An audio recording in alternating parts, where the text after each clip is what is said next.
그래도 옆에 있는 사람이 너는 나쁜 짓만 하면서 어떻게 천국에 갈 수 있냐? 그래서 친구가 대답합니다. 네가 몰라서 그러지 나에게는 천국에 들어갈 비법이 있어. 그래, 그 비법이 뭔데? 그러자 그 친구가 너는 친하니까 너에게만 가르쳐 줄게 하면서 얘기합니다. 내가 죽어서 천국 문 앞에 가면은 그 천국 문을 꽉 잡고 열었다 닫았다 열었다 닫았다 열었다 닫았다 계속 반복하고 있으면 그 천국 문을 지키는 문지기가 분명히 이렇게 말해. 들어가든지 나가든지 빨리 해! 그러면 나는 그때 천국으로 들어가면 돼. 아주 야근 수를 쓰는 거죠. 근데 여러분, 이게 가능할 것 같습니까? 우리가 이 살아가면서 큰 착각이냐면 내 마음대로 할 수 있다는 착각을 가지고 살아가요.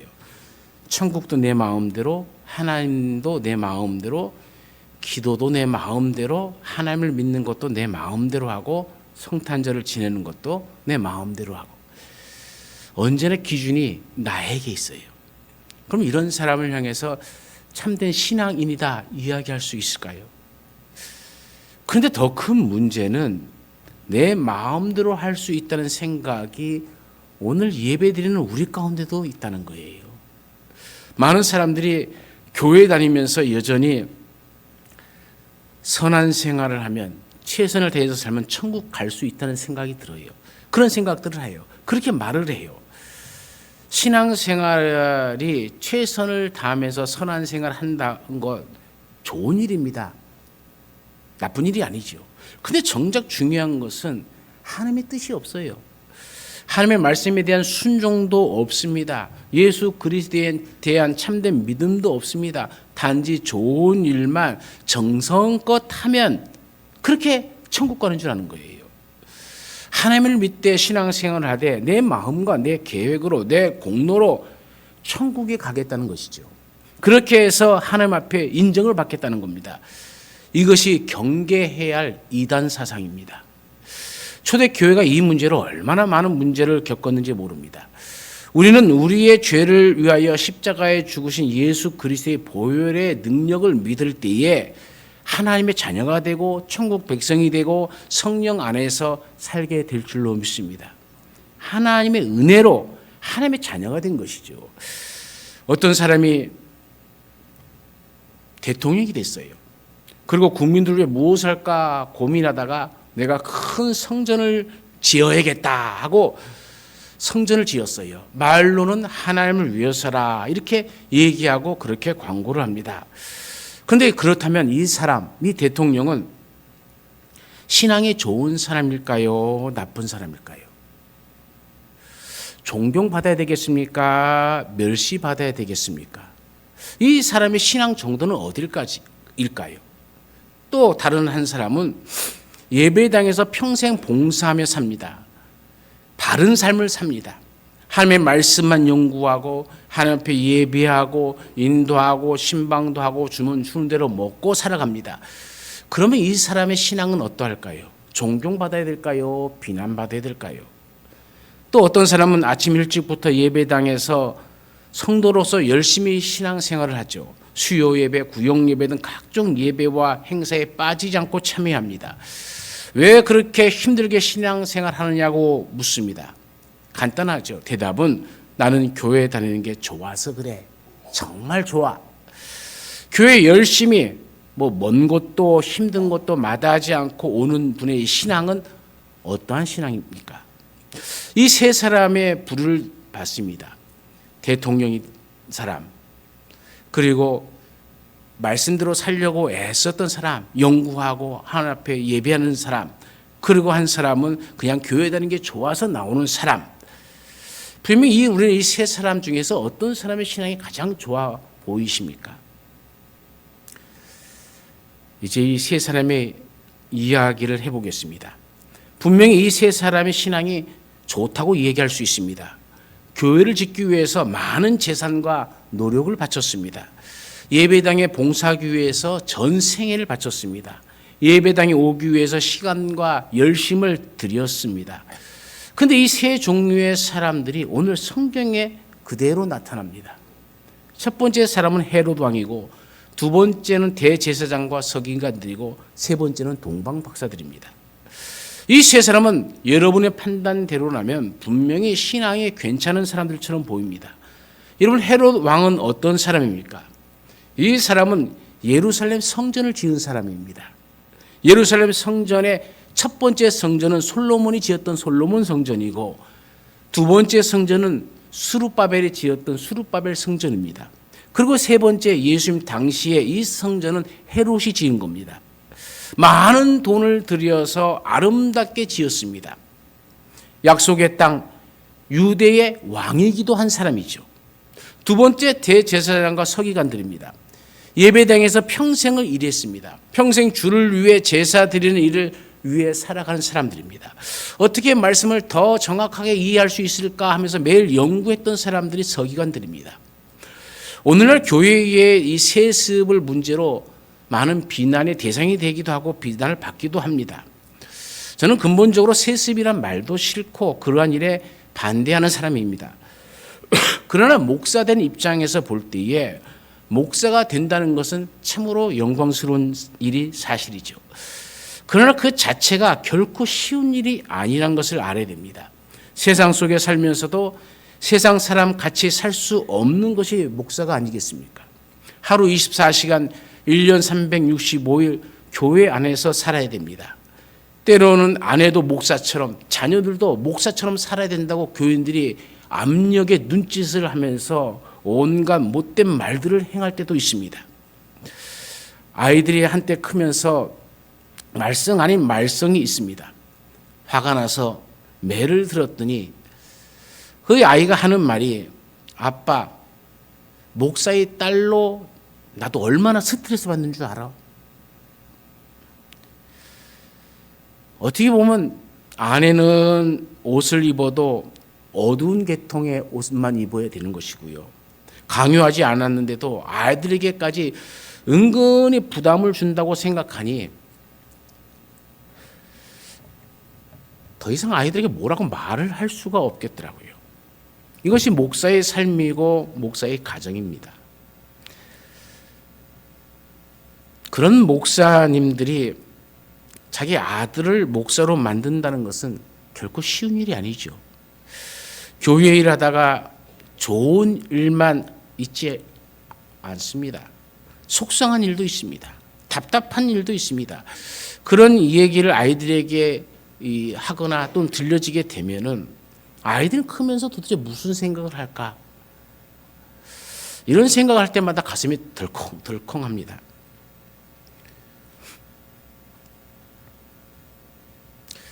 이 아이들이 커가면서 교회를 사랑할 수 있을까? 정말 예수님을 믿을 만하다고 생각할 수 있을까?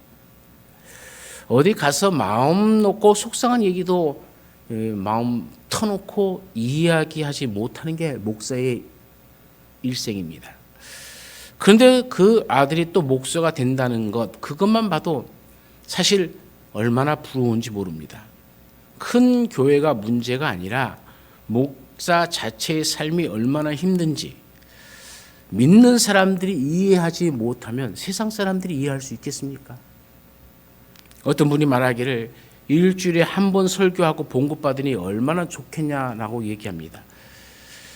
그 사람 말대로 정말 그렇습니까? 우리는 세상 사람들이 몰라서 하는 말에 너무 쉽게 동조돼 버립니다. 비난을 하기 전에 그들의 수고를 알아줘야 되는 것이죠. 목사가 대접만 받고 산다.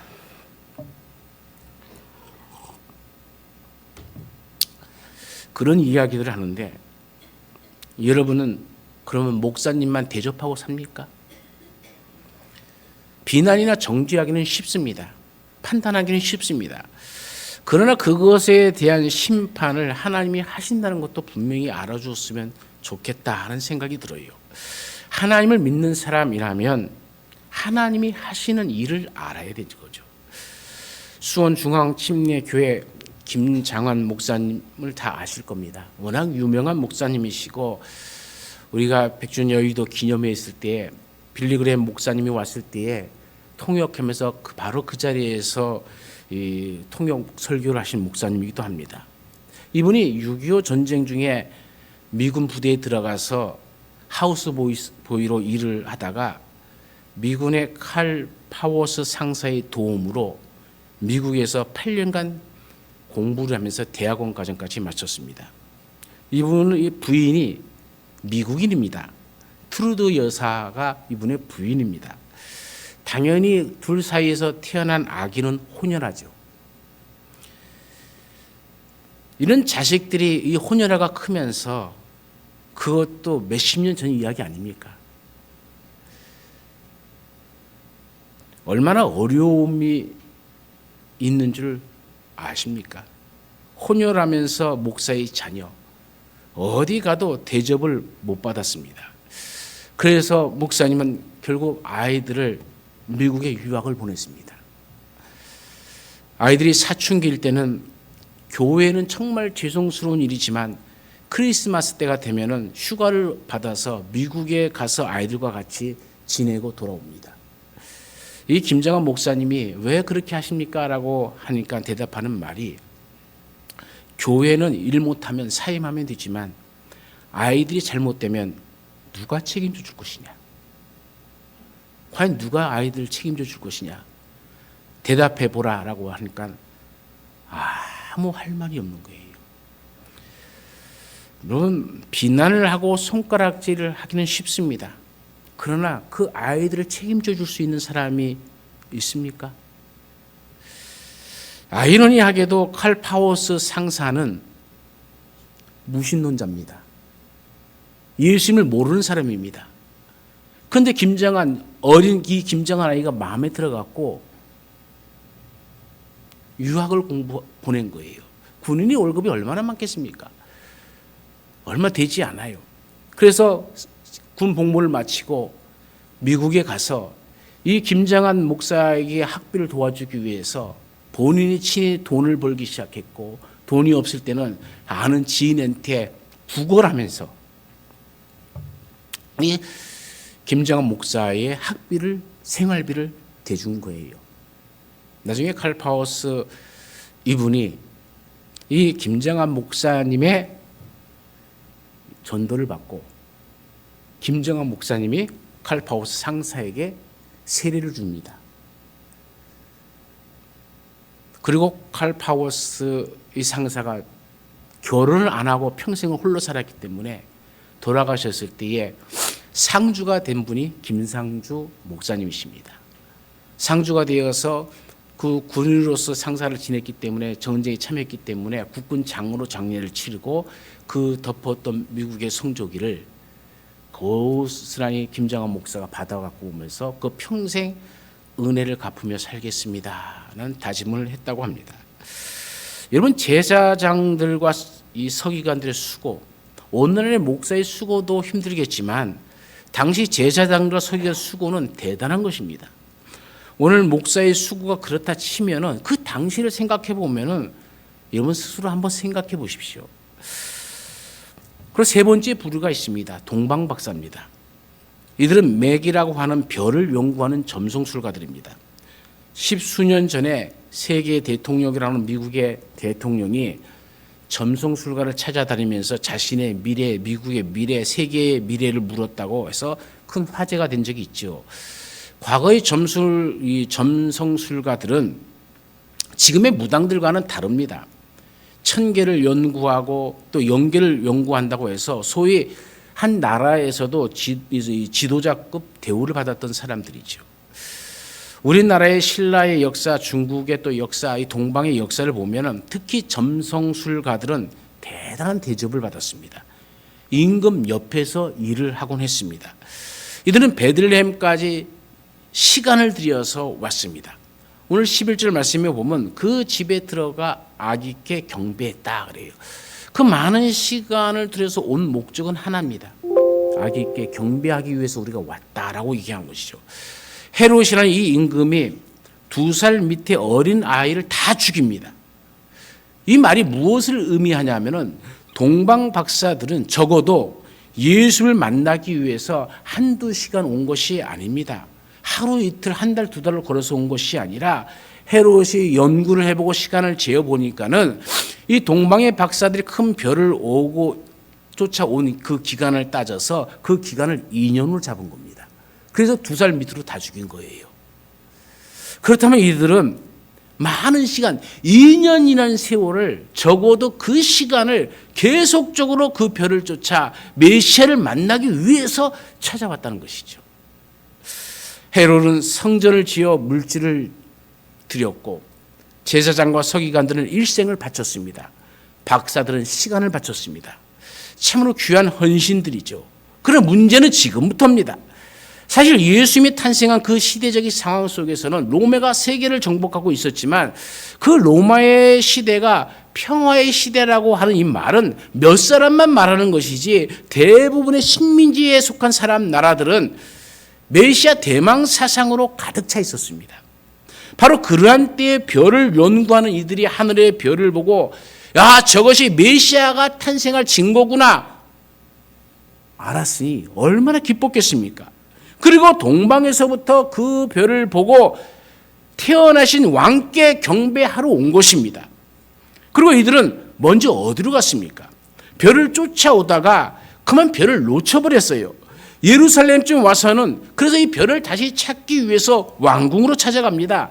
적어도 별이 비춰지고 있는 그 땅의 지도자는 적어도 그 별과 함께 메시아 대망의 감격과 기쁨이 있지 않겠는가라는 그런 생각에서죠. 그래서 왕을 찾아갑니다. 그리고 왕은 대제사장들과 서기관들에게 묻습니다. 그리고 이들이 알려줍니다. 그런데 문제는 동방 박사들이 우리가 아기께 경배하러 간다 이 말을 합니다. 이 말은 즉슨 너희들도 나와 함께 경배하러 가자라는 말이 아니겠습니까? 메시아입니다. 유대 땅에 태어납니다. 베들레헴에 태어납니다. 서기관들이 그걸 알려주었잖아요. 우리가 아기께 경배하러 왔습니다. 같이 갑시다. 그 얘기 아닙니까? 그런데 문제는 메시아가 탄생하는 것은 좋은데 그분께 경배하러 가자가 하니 문제가 생기는 거죠. 성전을 건축하고 일생을 주를 위해 살겠다고 한 이들도 경배하라고 가자고 하니까 문제가 생겨버린 겁니다. 우리는 이 사실을 간단하게 생각해서는 안 됩니다. 심각하게 생각해야 되죠. 교회를 지었다는 것이 얼마나 대단한 일입니까? 직분을 맡아서 일을 한다는 것도 대단한 일입니다. 그런데 하나님께 예배드리자고 했더니 문제가 생기더라는 것이죠.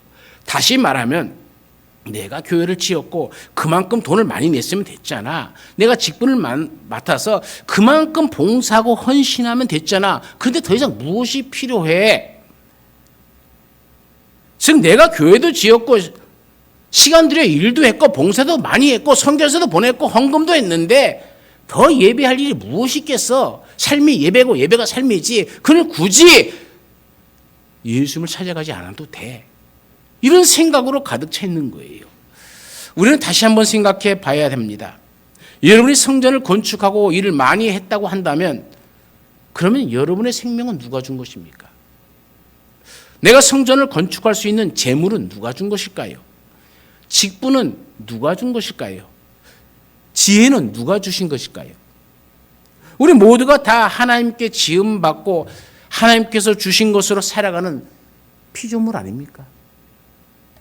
그런다면 당연히 창조주 하나님 앞에서 언제 무슨 일이 있든지 경배하는 일에는 우리의 삶에 최우선을 두어야 되지 않겠습니까? 여러분 안식일을 기억하여 거룩히 지키라는 이 십계명의 말씀은 예배하라는 말입니다. 예배하는 것 앞에서는 일한 것, 직분, 시간을 바친다는 것은 아무 공로가 없습니다. 그 일을 하는 것은 모두 경배하기 위해서입니다. 하나님께 영광 돌리고 하나님께 경배하기 위해서입니다. 내가 받은 것 하나님께 드리고 하나님께 받은 것으로 지금까지 살아왔습니다. 그런데 왜 경배하자고 하는데 문제가 생기는 겁니까? 경배하자고 하니 헤롯은 이제까지 자신이 한 일이 있고 왜 자신을 인정하지 않느냐고 생각할지 모르겠지만은 실상은 자기 자신의 왕권을 빼앗길까 봐. 메시아가 유대의 왕이 태어났다 하니까 유대의 왕? 그러면 내 자리, 내가 지금 왕인데 내 자리를 빼앗겠네? 그러니까는 이 대헤롯은 자신의 아내와 아들까지도 죽이고 예수님까지 죽이려고 2살 아래의 아이들은 모두 죽여버린 인물입니다. 대제사장들은 하나님께 경배하자고 하니 알고도 어느 땅에 어느 시에 태어났는 걸 알고도 가지 않습니다. 단지 박사들이 가고 목자들이 갔습니다. 동방의 박사들은 오늘 이 자리에 오기 전까지 신앙적으로 보면 아무 일도 하지 않은 사람들이죠. 오히려 우상을 섬겼던 사람 아닙니까? 여러분, 아브라함이 우상 숭배자였을 때 하나님의 부르심을 받은 것처럼 이들도 우상 숭배자였지만 하나님 앞에 인정받을 것이 없는 사람들이었지만 이들이 주님께 경배했다는 이 사실 하나가 오늘 우리에게 큰 은혜가 되어지는 겁니다. 아브라함이 순종했다는 그 한마디가 오늘 우리들의 믿음의 조상이 되게 한 것 아닙니까? 우리는 너무나 내 생각과 내 경험, 내 일대로 하려고 하니 세상 사람들이 비난을 받는 겁니다. 그러니 하나님 앞에서 인정받지 못하는 것입니다. 매우 가슴 아픈 일이죠. 여러분, 크리스마스가 무엇입니까? 이 말은 그리스도와 마스라는 말이 합쳐진 말입니다. 즉 예배라는 뜻이 복합어 합쳐진 말로 크리스마스가 탄생한 거죠. 그리스도, 마스는 예배입니다. 다시 말하면 크리스마스는 주님께, 그리스도께 예배하는 날이에요. 여러분 믿습니까? 많은 사람들이 믿지 않는 사람들이 메리 크리스마스 합니다. 순사기꾼들의 거짓말이죠. 기쁨으로 주님께 예배합시다, 그 말입니다. 그런데 예배 드립니까? 말로만 하는 거죠. 헤롯의 길을 걷는 것이죠. 헤롯이 뭐라고 얘기합니까? 그럼 언제 태어난지 나에게 알려다오. 내가 태어난 그것을 알게 되면 내가 그리로 가서 경배할게. 그 얘기 아닙니까? 근데 목적은 뭡니까? 그 아기 예수를 죽이려는 것 아닙니까? 어떤 사람은 크리스마스를 엑스마스라고 얘기해요. 그러면 엑스마스가 무슨 뜻인 줄 아세요? 여러분, 엑스마스는 예배가 없는 날이에요. 근데 그걸 크리스마스라고 그래요. 잘못 이해하고 있기 때문에 그래요. 무식한 말입니다. 이것은 엑스마스 썼다고 해서 영어의 알파벳, 내가 가지고 있는 지식이 영어밖에 없잖아요. 그러니까 영어의 알파벳 X인 줄 알아요. 그 X는 아니다. 그 아니다의 해석은 또 뭡니까? 그 우리나라 해석이에요. 우리나라 O는 뭐예요? 좋다, 옳다는 뜻이고 X는 아니다는 뜻이잖아요. 그러니까 사람들이 엑스마스가 예배드리지 않는 날 이렇게 지네 멋대로 얘기하고 평가하는 것이죠. 그런데 이거는 X, 알파벳 영어의 X자가 아니라 헬라어 알파벳 키자의 첫 글자입니다. 그러니까 키라는 글자인데, 대문자인데, 이 말은 크리스토스라는, 다시 말하면 그리스도의 첫 글자입니다. 그래서 영어로는 우리가 X가 아니라 헬라어 키라는 단어의 첫 글자입니다. 크리스토스의 첫 글자입니다. 다시 말하면 이 말도 그리스도께 예배하는 날이라는 얘기예요. 여러분, 하나님 앞에 경배하는 날입니다. 이것이 중요하고 이것이 주님이 기뻐하시는 날이죠. 수고하고 무거운 짐진 자들은 다 주님 앞에 오라고 하지 않았습니까? 이제까지 한 일이 중요한 일이 아닙니다. 하나님을 믿는다면 언제든지 어디서든지 하나님께 경배할 자세가, 예배할 자세가 되어 있느냐, 그 말입니다. 우리 교회 교인은 아니지만 어떤 분이 그런 말을 해요. 내가 교회 일을 괜히 했나 봐요. 조용히 그냥 평신도로 살 걸 일하다가 괜한 말만 듣고 상처만 받았어요. 그래서 힘들어요. 그래서 교회 일은 다시는 안 할랍니다. 여러분, 이 말이 맞습니까? 여러분, 미안하지만 일도 중요하지만 일하는 분들이 알아야 할 것은 그 일도 하나님이 하게 하셔서 그 일이 성취된다는 사실을 깨달으셔야 돼요. 내가 성취하는 게 아닙니다. 마음의 계획은 사람에게 있어도 이루시는 분은 하나님이시다고 성경은 이야기합니다.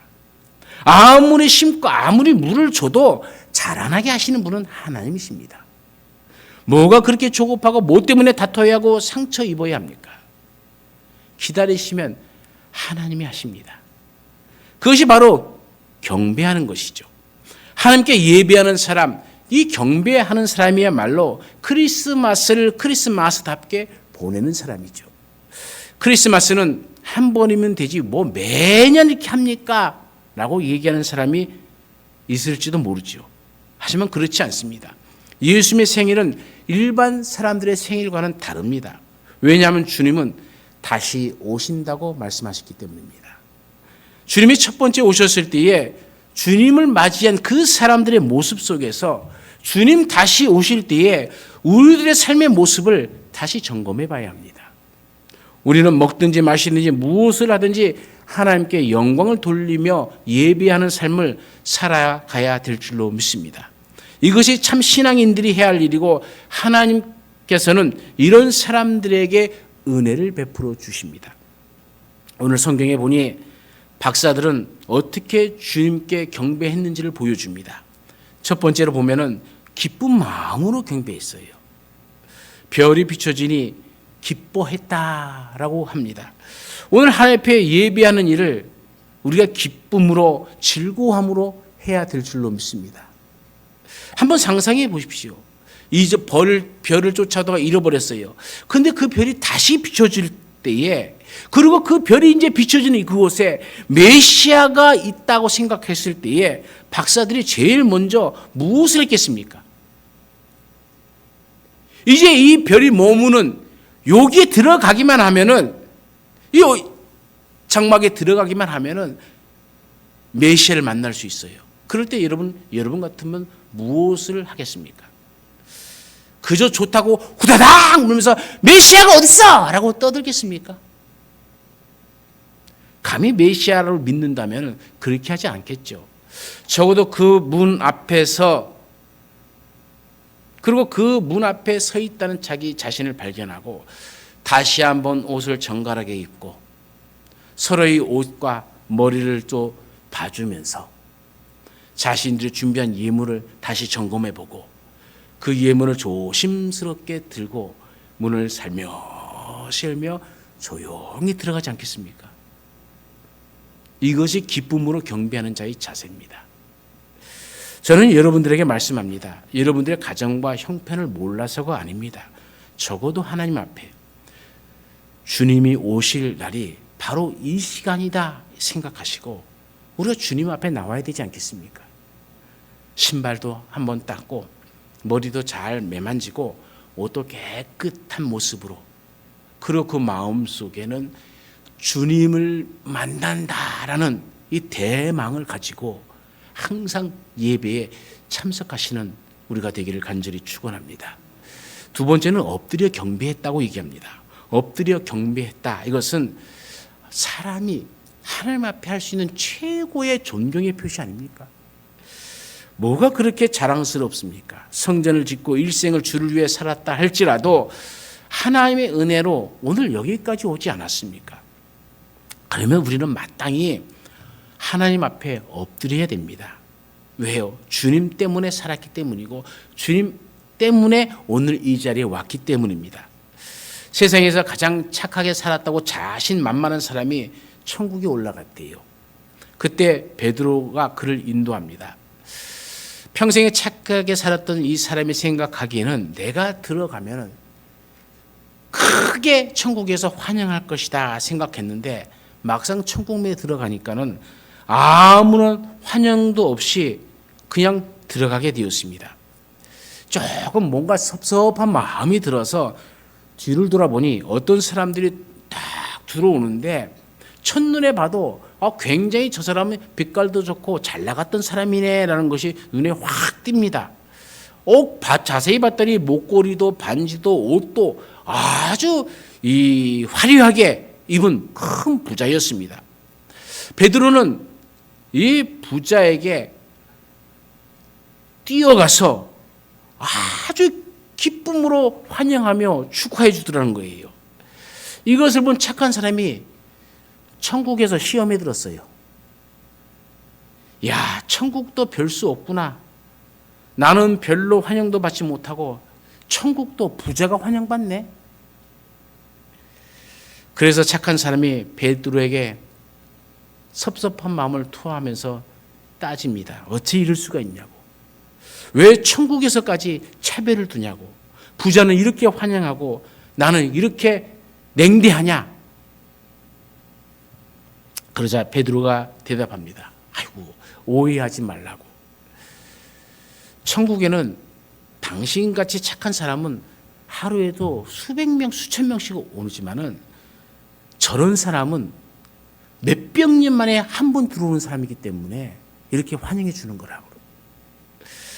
여러분, 우리가 직분 맡고 일하고 나서 엎드려지기는 참 쉽지 않습니다. 우리는 내가 교회에 봉사하고 일한 만큼 은근히 자랑스럽게 생각하고 자랑으로 여깁니다. 하나님이 내 건강 주셨고 힘 주셨기 때문에 합니다라고 하면서 하나님께 경배하지 않고 내가 드러나려고 합니다. 힘이 들어도 자랑할 것 많아도 우리가 먼저 알아야 될 것은 주님 앞에 먼저 경배하는 자가 되어야 됩니다. 세 번째로 동방의 박사들은 예물을 드려 경배했습니다. 황금과 유향과 몰약입니다. 그것의 영적인 의미와 가치는 작년에 설명을 했습니다. 오늘은 더 이상 설명하지 않겠습니다. 어쨌든 왕에게 드리는 최고의 선물을 그들은 드렸습니다. 아주 가치 있는 것입니다. 우리는 이런 마음으로 주님을 경배하고 섬기는 삶을 마땅히 살아가야 됩니다. 16세기에 가르멜의 수사였던 브라더 로맨스라는 사람이 있는데 수도원 주방에서만 일했던 사람입니다. 그런데 이 사람은 언제나 얼굴이 환하고 기뻤습니다. 그래서 사람들이 묻습니다. 당신은 주방에서 늘 봉사하고 지저분한 일만 하는데 어떻게 그렇게 얼굴이 환하고 기뻐할 수 있습니까? 그러자 그는 이렇게 대답합니다. 예, 나는 후라이팬 부침개를 뒤집을 때에도 하나님께 대한 사랑으로 합니다. 하다못해 지푸라기 하나를 줍는데도 하나님께 대한 사랑으로 했습니다. 사람들은 하나님을 사랑하는 법을 찾고 갖가지 방법으로 하나님의 임재하심을 느끼기 위해서 애를 쓰고 있습니다만은 나는 무슨 일에나 하나님께 대한 사랑으로 하고 내게 주어진 일을 할 때에도 그 사랑을 하나님께 보여드리는 것이 더 쉽고 더 간단한 일이기 때문에 늘 그렇게 살아왔습니다.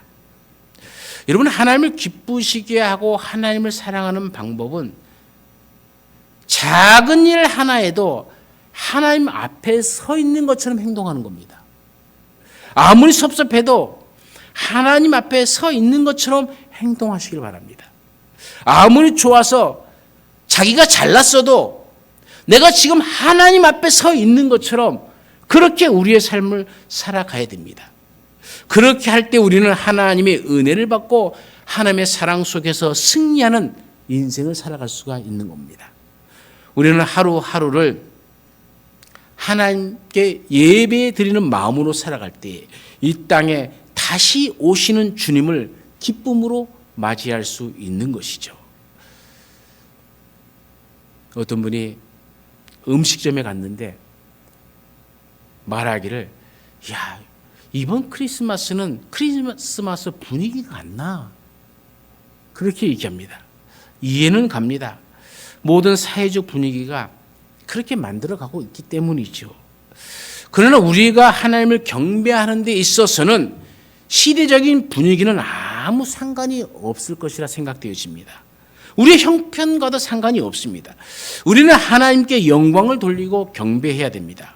그래서 오늘 맞이한 이 크리스마스를 기쁜 마음으로 엎드려 경배하며 나의 삶과 삶의 열매를 기꺼이 하나님께 드림으로 경배하면서 우리 주님의 오심이 우리 모두에게 기쁨이 되어지고 또 다시 오실 주님을 우리가 기쁨으로 맞이할 수 있도록 우리의 삶을 잘 꾸려 나가시기를 간절히 축원합니다. 기도하겠습니다.